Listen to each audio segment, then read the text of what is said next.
La plus grande dimension de la spiritualité, ce n'est pas la capacité de voir les anges, la capacité de voir les esprits, la capacité de parler en langue, de faire les miracles, de bien prêcher. L'apogée de la spiritualité s'appelle l'amour. Les vrais hommes spirituels, ceux qui marchent dans l'esprit, ne sont pas ceux qui ont développé les pouvoirs, mais ceux qui ont compris et qui ont développé l'amour. Voilà pourquoi Jean dit aux Éphésiens, soyez les imitateurs de Dieu et imitez-le dans l'amour, parce que vous êtes ses enfants. Vous sortez de lui. Sport des cieux, de la francophonie. Nous sommes dans Hanouka, reconnu mondialement comme un rendez-vous de prière, prière forte, combat spirituel, prophétie, avec précision, mouvement charismatique. Mais je vous dis ce soir, le plus grand signe de la spiritualité, une personne n'est pas quand elle manifeste les manifestations spirituelles, mais c'est quand elle vit et elle demeure dans l'amour.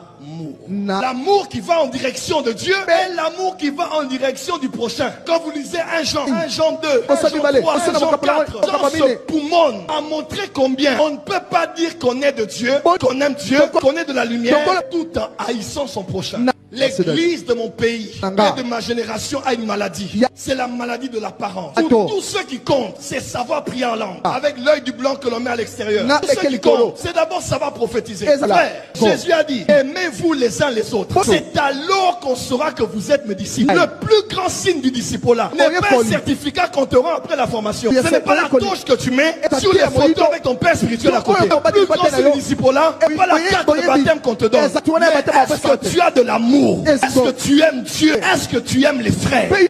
Prier sans aimer est un mensonge. Jeûner sans aimer est un mensonge.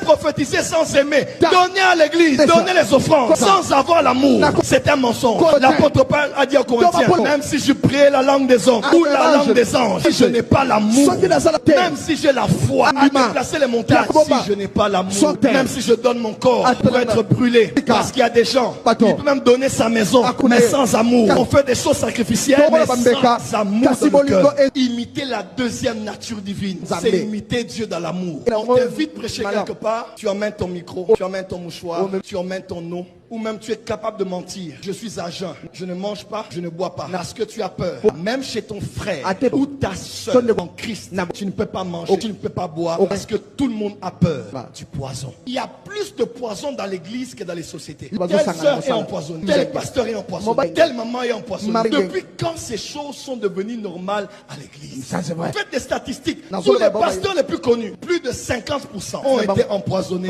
soit dans leur propre église, soit au milieu des pasteurs. C'est notre honte. Osez même le dire en public. Mais c'est ce qui est devenu normal. L'amour n'est plus là. Mais on parle beaucoup de Dieu. On n'a plus des amitiés juste pour aimer quelqu'un.